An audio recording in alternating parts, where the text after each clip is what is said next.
Hello दोस्तों, तो कैसे हैं आप लोग। मैं मोहम्मद हैदर नवाब और आप देख रहे हैं उम्मीद एजुकेशनल हब। तो दोस्तों, आज के इस वीडियो में मैं आप लोगों के लिए लेकर आया हूं बिहार डीएलएड एंट्रेंस एग्जाम में बार बार पूछे जाने वाले 20 साइंस का वीवीआई क्वेश्चन। तो दोस्तों, बिना देर किए हुए वीडियो को स्टार्ट करते हैं और अपने क्वेश्चन का प्रैक्टिस करते हैं।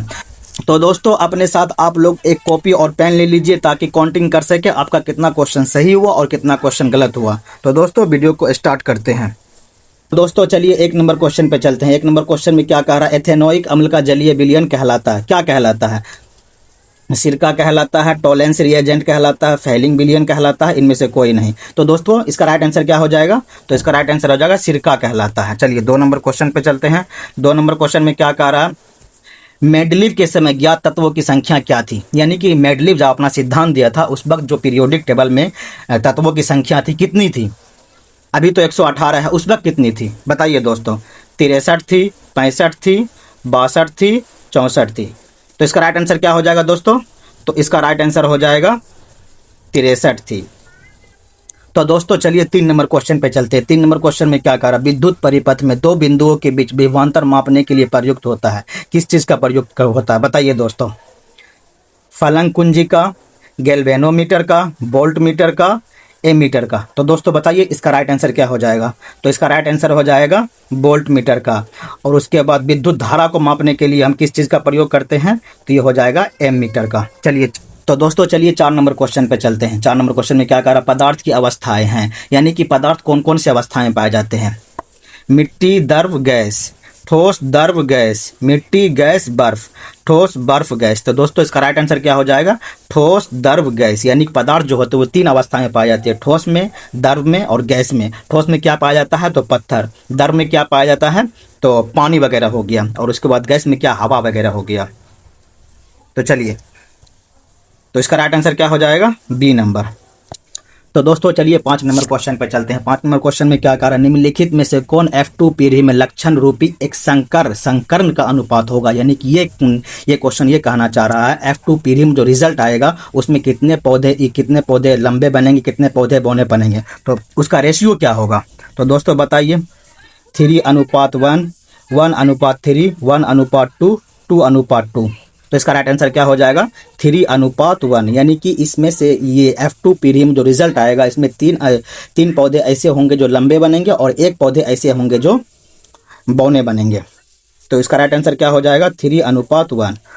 तो दोस्तों चलिए 6 नंबर क्वेश्चन पे चलते हैं। 6 नंबर क्वेश्चन में क्या कह रहा है, कच्छ और खंबात के खाड़ी में किस प्रकार की ऊर्जा के विकास की संभावना है। यानी कि कच्छ और खंबात की खाड़ी जो कि गुजरात में पाया जाता है, वहाँ पर कौन सी ऊर्जा का विकास होने की संभावनाएं हैं बताइए दोस्तों। ज्वारीय ऊर्जा, कोयला, सौर ऊर्जा, इनमें से कोई नहीं। तो दोस्तों इसका राइट आंसर क्या हो जाएगा? ज्वारीय ऊर्जा। ज्वारीय ऊर्जा का विकास होने की संभावना है कहाँ? तो खंबात में और उसके बाद कच्छ में। तो दोस्तों चलिए 7 नंबर क्वेश्चन पे चलते हैं। 7 नंबर क्वेश्चन में क्या कहा, एरेनकाइमा किसके द्वारा पौधों के लिए सहायक होता है। यानी कि एरेनकाइमा जो है पौधों को किस प्रकार की सहायता प्रदान करता है।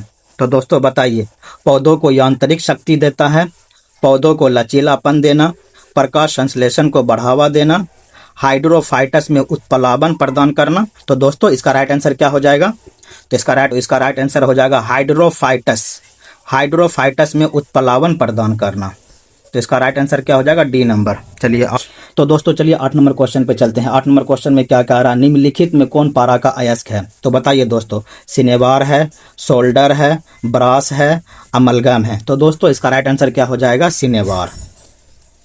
तो दोस्तों चलिए 9 नंबर क्वेश्चन पे चलते हैं। 9 नंबर क्वेश्चन में क्या कह रहा है, सजीव में पाए जाने वाले जैव प्रक्रम है। यानी कि जितने भी सजीव होते हैं, जीव जंतु होते हैं, मनुष्य होते हैं, उसमें कौन कौन से प्रोसेस होता है। यानी कि उसका लाइफ प्रोसेस क्या होता है, वो कैसे अपनी ज़िंदगी को जीता है, जिसके बिना वो कौन सी चीज़ ऐसी है जिसके बिना वो जी नहीं सकता है, यानी कि उसका अस्तित्व खत्म हो जाएगा। तो दोस्तों बताइए इसका राइट आंसर क्या हो जाएगा? शोषण, जनन, पोषण, इनमें से कोई नहीं। ये गलत टाइपिंग हो गया। यहाँ पर होना चाहिए इनमें से सभी। यहाँ पर क्या होना चाहिए? इनमें से सभी। क्योंकि शोषण के बिना कोई भी जीव अस्तित्व में नहीं रह सकता है। और जनन, जब तक जनन नहीं करेगा तो वो दुनिया में आएगा कैसे। और पोषण के बिना आदमी कैसे रह सकता है, जब खाएगा पिएगा नहीं। तो कोई भी चीज़, चाहे जीव जंतु हो, चाहे कीड़ा मकोड़ा हो, चाहे कोई भी चीज़ हो, बिना पोषण का कैसे रह सकता है। तो इसलिए इसका राइट आंसर क्या हो जाएगा? D number. यानी कि इनमें से सभी। यहाँ पर गलत टाइपिंग हो गया है, यहाँ होना चाहिए इनमें से सभी। तो इसका राइट आंसर क्या हो जाएगा? D number. दोस्तों चलिए 10 नंबर क्वेश्चन पे चलते हैं। 10 नंबर क्वेश्चन में क्या कह रहा है, विद्युत हीटर में तार की कुंडली किस तत्व की बनी होती है। यानी विद्युत हीटर जो होता है उसमें तार की कुंडली जो होता है कौन से तत्व का बना होता है। तो बताइए दोस्तों, लोहा का बना होता है, नाइक्रोम का बना होता है, तांबा का बना होता है, प्लेटिनम का बना होता है। तो इसका राइट आंसर क्या हो जाएगा दोस्तों, नाइक्रोन का बना होता है। किसका बना होता है, नाइक्रोन का बना होता है। तो दोस्तों चलिए 11 नंबर क्वेश्चन पे चलते हैं। 11 नंबर क्वेश्चन में क्या कह रहा, भार के विचार से जल में हाइड्रोजन एवं ऑक्सीजन का अनुपात होता है। यानी कि भार के आधार पर पूछ रहा है, जल में यानी कि वाटर में हाइड्रोजन और ऑक्सीजन का अनुपात क्या होता है। तो दोस्तों बताइए इसका क्या राइट आंसर हो जाएगा, 2:1, 1:2, 1:1, 1:8। तो इसका राइट आंसर क्या हो जाएगा दोस्तों, 1:8। डी नंबर इसका राइट आंसर हो जाएगा। चलिए तो दोस्तों चलिए 12 नंबर क्वेश्चन पे चलते हैं। 12 नंबर क्वेश्चन में क्या कह रहा है, निम्नलिखित में से कौन सा जल प्रदूषण का प्रमुख कारण है। बताइए दोस्त, इसका राइट आंसर क्या हो जाएगा, सिंचाई हो जाएगा, औद्योगिक कचरा हो जाएगा, स्नान घर हो जाएगा, इनमें से कोई नहीं। तो दोस्तों इसका राइट आंसर हो जाएगा औद्योगिक कचरा। औद्योगिक कचरा की वजह से ही जो है ना जल में प्रदूषण फैल रहा है। यानी कि कंपनी जो कचरा वगैरह निकलता है उसको कहाँ नदी में फेंक देता है। नदी में फेंकने की वजह से जो है ना वही धीरे धीरे धीरे करके प्रदूषण का रूप लेने लगता है। तो दोस्तों चलिए 13 नंबर क्वेश्चन पे चलते हैं। 13 नंबर क्वेश्चन में क्या कह रहा है, किस जीव का प्रयोग जैविक खाद के रूप में किया जाता है।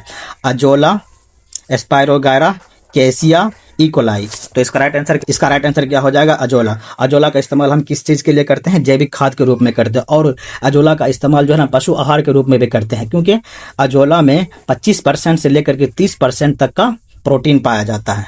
तो दोस्तों इसका राइट आंसर क्या हो जाएगा, अजोला। चलिए तो चलिए 14 नंबर क्वेश्चन पे चलते हैं। 14 नंबर क्वेश्चन में क्या कह रहा है, दोहरा निषेचन विशिष्ट है। यानी कि दोहरा निषेचन किस में होता है, ब्रायोफाइटस में होता है, जिम्नोस्पर्म में होता है, टेरिडोफाइटस में होता है, एंजियोस्पर्म में होता है। तो दोस्तों इसका राइट आंसर क्या हो जाएगा, एंजियोस्पर्म में होता है। किस में होता है, तो एंजियोस्पर्म में होता है। चलिए 15 नंबर क्वेश्चन पे चलते हैं। 15 नंबर क्वेश्चन में क्या कह रहा है, किसी तत्व की परमाणु संख्या होती है। यानी कि कोई भी तत्व जो होता है उसमें परमाणु संख्या किसी का 12 रहता है, किसी का 15 रहता है, किसी का 25 रहता है। तो किस आधार पर रखा जाता है उसको।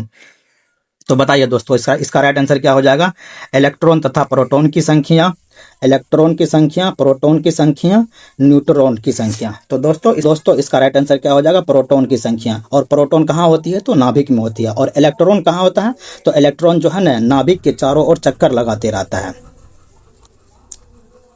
तो दोस्तों चलिए 16 नंबर क्वेश्चन पे चलते हैं। 16 नंबर क्वेश्चन में क्या कह रहा है, किसी वस्तु के लिए गुरुत्वीय त्वरण का मान स्वतंत्र होता है। यानी कि ये क्वेश्चन ये कह रहा है, किसी वस्तु के लिए गुरुत्वीय त्वरण का मान किस पर डिपेंड नहीं करता, किस पर निर्भर नहीं करता है। तो दोस्तों इसका राइट आंसर क्या हो जाएगा, वस्तु की ऊंचाई से, वस्तु के अक्षांश से, पृथ्वी की सतह से गहराई पर, वस्तु के द्रव्यमान पर। तो दोस्तों इसका राइट आंसर क्या हो जाएगा, डी नंबर, वस्तु के द्रव्यमान से। यानी कि वस्तु के द्रव्यमान से किसी वस्तु का गुरुत्वीय त्वरण का मान निर्भर नहीं करता है।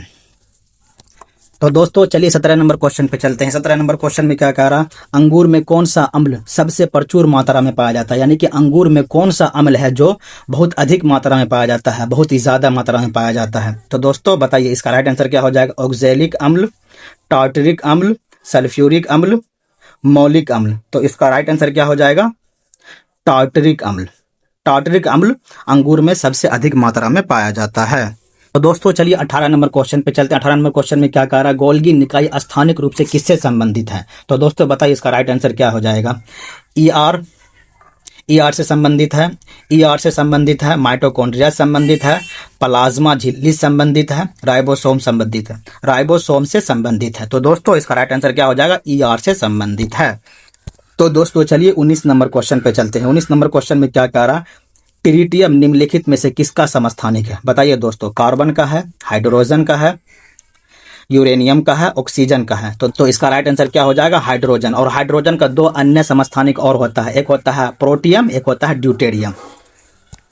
तो दोस्तों चलिए 20 नंबर क्वेश्चन पे चलते हैं। 20 नंबर क्वेश्चन में क्या कह रहा है, धसा रंध्र वाला पौधा, यानी कौन सा ऐसा पौधा होता है जिसका रंध्र धसा हुआ होता है। आम होता है, नीम होता है, झड़िया होता है, नेरियम होता है। तो इसका राइट आंसर क्या हो जाएगा दोस्तों, तो इसका राइट आंसर हो जाएगा नेरियम होता है। तो दोस्तों चलिए 21 नंबर क्वेश्चन पे चलते हैं। 21 नंबर क्वेश्चन में क्या कह रहा, जेल मिश्रण है, यानी कि जेल किस चीज का मिश्रण है। ये इस क्वेश्चन 21 नंबर क्वेश्चन का आंसर आप मुझे कमेंट बॉक्स में बताएंगे इसका राइट आंसर क्या है। तो दोस्तों आज के लिए इतना ही। पूरा वीडियो देखने के लिए थैंक यू। अगर किसी भी प्रकार का कोई डाउट रह गया है तो आप मुझे कमेंट बॉक्स में कमेंट कर सकते हैं। अगर वीडियो अच्छा लगा है तो वीडियो को लाइक कीजिए और चैनल को सब्सक्राइब कीजिए। Thank you so much. Bye bye, take care, अल्लाह हाफिज़।